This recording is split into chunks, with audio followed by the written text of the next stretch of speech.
ఇది ఇంతవరకు వాక్య పఠాన్ని చదువుకున్నాం, పాటలు పాడి. ఈరోజు చాలా ఇంట్రెస్టింగ్గా ఉంటుంది విషయాలు. కుటుంబం గురించి పదే పదే దేవుని గురించి తెలుసుకుంటాం, కానీ అప్పుడప్పుడు మన గురించి మనం కూడా నేర్చుకోవాలి, మన పరిస్థితుల గురించి కూడా మనం తెలుసుకోవాలి.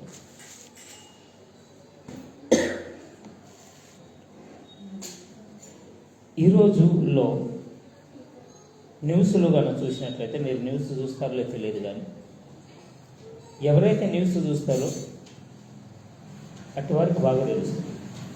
ఎక్కడ చూసినా కుటుంబాలు రోడ్డు మీదకి వచ్చేస్తాయి.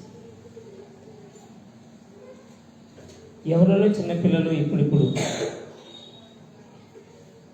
ఒక 18-20 ఏళ్ళ వయసులో ప్రేమించి మోసపోయారు అనుకోకుండా, పెళ్ళైన వారు, పిల్లలు ఉన్నవారు, అల్లుడు వచ్చినాక, కోడలు వచ్చినాక, స్త్రీ పురుషులు అని ఏ భేదము లేకుండా తప్పు చేస్తూ కుటుంబాలని సర్వనాశనం చేస్తున్నారు.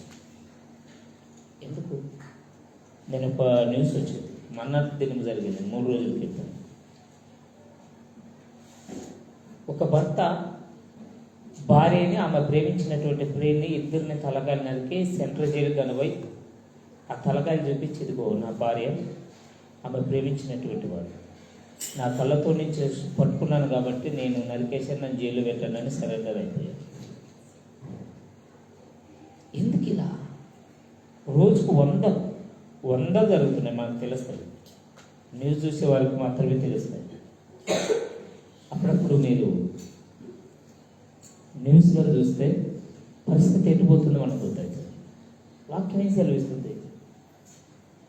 సపోజ్ దానికంటే ముందు ఇలా కావడానికి కారణం ఏమిటి అంటే, బాధ్యత లేకపోవడం, తల్లిదండ్రి భయభక్తులు నేర్పకపోవడం. ఎందుకు తప్పు చేస్తారంటే, ఏది సరైందో ఏది సరైంది కాదో అవగాహన అనేటువంటిది తల్లిదండ్రి నేర్పకపోవడం. అందుకే వాక్యం సెలవుస్తుంది మనకి, ఏమంట? బాలుడు నడవలసిన త్రోవలు వాడికి నేర్పండి, పెద్దయిన తర్వాత దాని నుండి వాడు తొలగిపోడు. ఒక కుటుంబ వ్యవస్థ, చాలామంది మాట్లాడే ఒక చిన్న మాట, ఏ మాట? తెలియక చేశారండి. ఏంటి? తెలియదా? తెలియకపోతే ఎందుకు పెళ్లి చేసుకోవాలి? స్త్రీ అయినా పురుషుడైనా ప్రమాణం చేస్తారు. ఎవరి దగ్గరగా? దేవునితో. ఇదిగో, నీకు తప్ప వేరే వాళ్ళకి భార్యగాను భర్తగాను ఉండను, మరణ పరంతరం వ్యాధి ఎందును ఆరోగ్యం